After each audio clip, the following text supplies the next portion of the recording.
जय हिंद साथियों, पुनः स्वागत है जीके की एक और क्लास। आज की क्लास में हम एसएससी एमटीएस जीके का मॉक टेस्ट 7वां लगाएंगे। ऑलरेडी हम 6 एसएससी एमटीएस के मॉक टेस्ट लगा चुके हैं जीके वाले। तो आप आज का ये 7वां मॉक टेस्ट है जीके का। आप अपनी तैयारी को चेक कर सकते हो। 25 प्रश्न हैं और ये प्रश्न सभी पारियों में जो अभी पारियां हुई थी उनमें पूछे गए थे। आप अपनी तैयारी चेक कर सकते हैं इस मॉक टेस्ट को लगाकर। तो चले स्टार्ट करते हैं। उससे पहले एक रिक्वेस्ट है कि चैनल पर नए हो तो चैनल को सब्सक्राइब जरूर कर लें।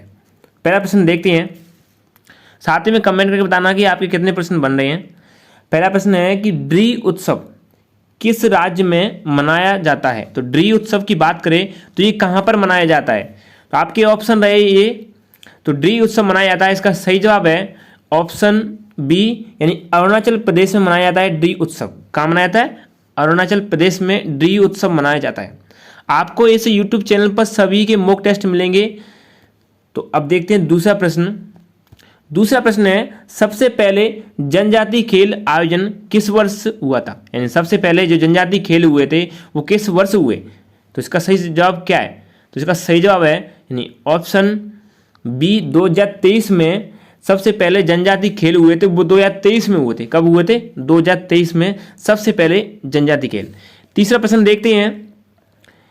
तीसरा प्रश्न है कि काजीरंगा नेशनल पार्क कहाँ पर स्थित है। तो काजीरंगा नेशनल पार्क की बात करें तो इसका सही जवाब क्या है?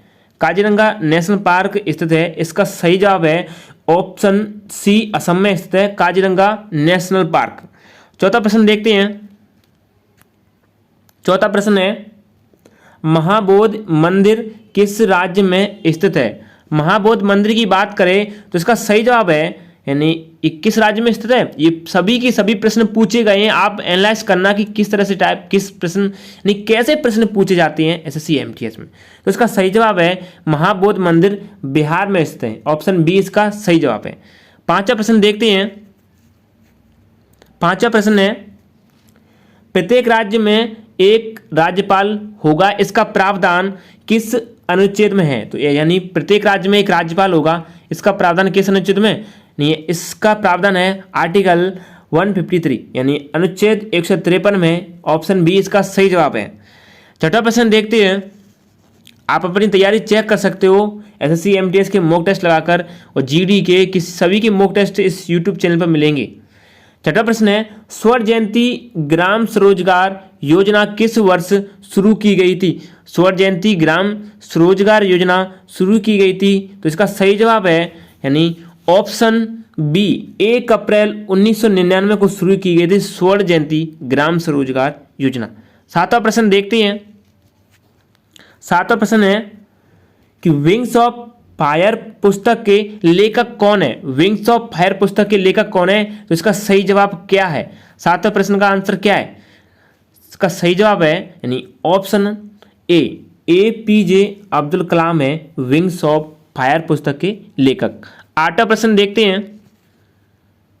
आठवां प्रश्न है, पानीपत का तीसरा युद्ध कब हुआ था। इसका सही जवाब क्या है? सोचिए और बताइए। तो पानीपत का तीसरा युद्ध हुआ था, इसका सही जवाब है यानी 14 जनवरी 1761। 14 जनवरी 1761 को हुआ था पानीपत का तीसरा युद्ध। कब? ऑप्शन बी सही है, 14 जनवरी 1761। नवा प्रश्न देखते हैं। ये सभी के सभी प्रश्न पूछे गए हैं। नवा प्रश्न है, किस शास्त्रीय नृत्य को जादूगरनी का नृत्य कहा जाता है।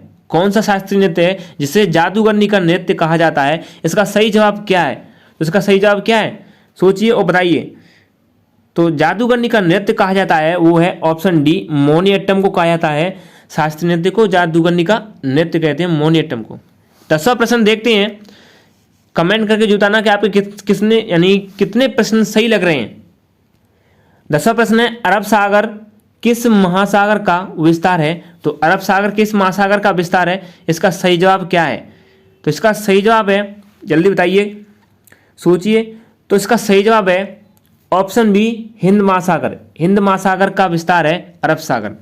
11वां वाला प्रश्न देखते हैं। 11वां वाला प्रश्न है, पंडित रविशंकर कौन सा वाद्य यंत्र बजाते हैं। तो पंडित रविशंकर कौन सा वाद्य यंत्र बजाते हैं। तो इसका सही जवाब क्या है?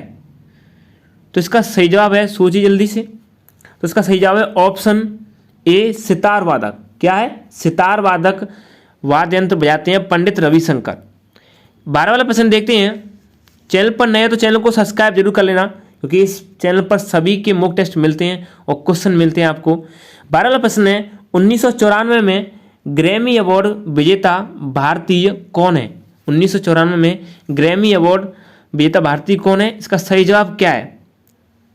तो इसका सही जवाब है यानी ऑप्शन ए पंडित विश्व मोहन भट्ट, जो कि ग्रैमी अवार्ड विजेता थे 1994 में। देखो क्वेश्चन किस टाइप के आ रहे हैं, 1994 के ग्रैमी अवार्ड विजेता भी आ रहे हैं। आप सोच सकते हो कि इस टाइप के प्रश्न पूछे जा रहे हैं। 13 वाला प्रश्न देखते हैं।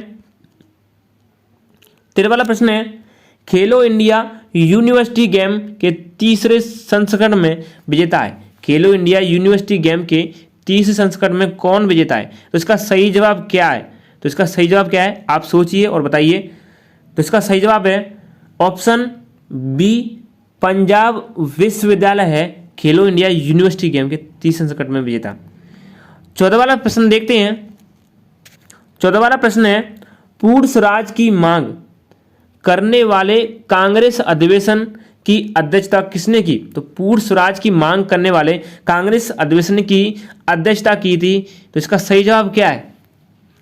आपके ऑप्शन दे रहे हैं, आप सोचिए और बताइए। तो इसका सही जवाब है ऑप्शन बी पंडित जवाहरलाल नेहरू थे पूर्ण स्वराज की मांग करने वाले कांग्रेस के अधिवेशन की अध्यक्षता की थी। अब देखते हैं 15 वाला प्रश्न।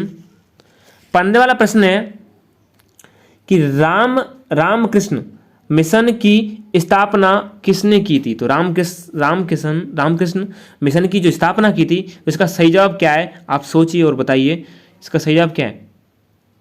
तो इसका सही जवाब है ऑप्शन बी स्वामी विवेकानंद जी ने की थी रामकृष्ण मिशन की स्थापना। 16 वाला प्रश्न देखते हैं। ये सभी के सभी प्रश्न पूछे गए हैं एसएससी एमटीएस में।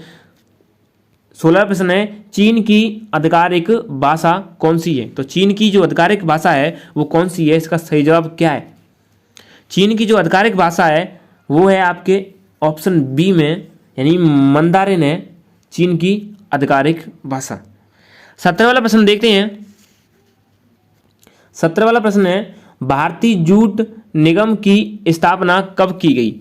भारतीय जूट निगम की स्थापना कब की गई? इसका सही जवाब क्या है? सोचिए। तो इसका सही जवाब है भारतीय जूट निगम की स्थापना 1971 में की गई थी। ऑप्शन बी इसका सही जवाब है। 18 वाला प्रश्न देखते हैं। 18 वाला प्रश्न है कि T20 वर्ल्ड कप 2022 में सबसे ज़्यादा रन किस खिलाड़ी ने बनाए हैं? तो T20 वर्ल्ड कप 2022 में सबसे ज़्यादा रन बनाए हैं वो किस खिलाड़ी ने बनाए हैं? इसका सही जवाब क्या है? 18 वाले प्रश्न का सही जवाब क्या है? इसका सही जवाब है यानी ऑप्शन बी विराट कोहली ने बनाए थे। T20 वर्ल्ड कप 2022 में सबसे ज़्यादा रन बनाए थे वो विराट कोहली ने बनाए थे। 19 वाला प्रश्न देखते हैं। 19 वाला प्रश्न है सांगपो के नाम से किस नदी को जाना जाता है? तो सांगपो के नाम से किस नदी को जानते हैं? इसका सही जवाब क्या है? सोचिए और बताइए। तो सांगपो के नाम से कौन सी नदी को जानते हैं? सांगपो के नाम से जानते हैं ब्रह्मपुत्र नदी को जानते हैं सांगपो के नाम से। इसका सही जवाब क्या है? ब्रह्मपुत्र नदी। ऑप्शन बी सही है। 20 वाला प्रश्न देखते हैं। 20 वाला प्रश्न है 2011 की जनगणना के अनुसार सबसे कम जनसंख्या वृद्धि किस केंद्र शासित प्रदेश का है? तो 2011 की जनगणना के अनुसार सबसे कम जनसंख्या वृद्धि किस केंद्र शासित प्रदेश में हुई थी? इसका सही जवाब क्या है? 20 वाले का सही जवाब क्या है? सोचिए और बताइए। तो 2011 की जनगणना के अनुसार सबसे कम जनसंख्या वृद्धि हुई थी उसका सही जवाब है वो है लक्षद्वीप में हुई थी। ऑप्शन बी सही है, लक्षद्वीप में सबसे कम जनसंख्या वृद्धि हुई थी। 21 वाला प्रश्न देखते हैं। 21 वाला प्रश्न है कि बिरसा मुंडा अंतर्राष्ट्रीय हॉकी स्टेडियम यानी बिरसा मुंडा अंतर्राष्ट्रीय हॉकी स्टेडियम किस राज्य में स्थित है? तो इसका सही जवाब क्या है? तो 21 वाले प्रश्न का सही जवाब है यानी उड़ीसा। उड़ीसा में है बिरसा मुंडा अंतर्राष्ट्रीय हॉकी स्टेडियम। 22 वाला प्रश्न देखते हैं। 22 वाला प्रश्न है कि मौलिक कर्तव्यों को किस देश से लिया गया है। तो मौलिक कर्तव्यों को किस देश से लिया गया, इसका सही जवाब क्या है। तो इसका सही जवाब है मौलिक कर्तव्यों को ऑप्शन बी यानी रूस से लिया गया है। कहां से लिया गया? रूस से लिया गया मौलिक कर्तव्यों को। 23 वाला प्रश्न देखते हैं। 23 वाला प्रश्न है कि भारत कितने वर्षों के भीतर अपनी वैश्विक एमपीआई मूल्यों को सफलतापूर्वक अदा कर दिया है। कितने वर्षों के भीतर? तो इसका सही जवाब क्या है, सोचिए और बताइए। ये सभी के सभी प्रश्न पूछे गए हैं। तो इसका सही जवाब है 15 वर्ष के भीतर। कितने? 15 वर्ष के भीतर अदा कर दिया है एमपीआई मूल्य का। 24 वाला प्रश्न देखते हैं। 24 वाला प्रश्न है पश्चिम की ओर बहने वाली नदी कौन सी है। तो पश्चिम की ओर बहने वाली नदी कौन सी है, इसका सही जवाब क्या है। ये रहे आपके ऑप्शन। ये तो पता है, ये तो सही, बहुत अच्छा सवाल है, ये पूछा भी गया है। तो पश्चिम की ओर बहने वाली नदी कौन सी है, इसका सही जवाब है यानी ऑप्शन बी नर्मदा नदी है, जो कि पश्चिम की ओर बहती है। ये प्रश्न पूछ लिया जाता है। एक बात और ध्यान रखना कि आजकल जो नदी में से प्रश्न बनते हैं वो इस तरह से बनते हैं कि सबसे प्रायद्वीप की सबसे बड़ी नदी, दक्षिण भारत की सबसे बड़ी नदी और उत्तर की ओर क्रम, दक्षिण की ओर क्रम, ये याद करना है आपको। 25 वाला प्रश्न देखते हैं और इस मॉक टेस्ट का अंतिम प्रश्न कि निम्नलिखित में से किस पदार्थ में ऑक्सीजन नहीं है। तो कौन से पदार्थ में ऑक्सीजन नहीं है, आपके ऑप्शन ये रहे। तो इसका सही जवाब क्या है। तो इसका सही जवाब है ऑप्शन सी मिट्टी के तेल में ऑक्सीजन नहीं है। तो फ्रेंड्स ये थे 25 प्रश्न जीके के मॉक टेस्ट के एमटीएस के। इस क्लास को ज़्यादा से ज़्यादा शेयर कीजिए और चैनल पर नए तो सब्सक्राइब कर लें, क्योंकि इसी तरह आपके लिए सभी परीक्षाओं के मॉक टेस्ट उपलब्ध होते रहेंगे। तो मिलते हैं एक और क्लास में। Thank you.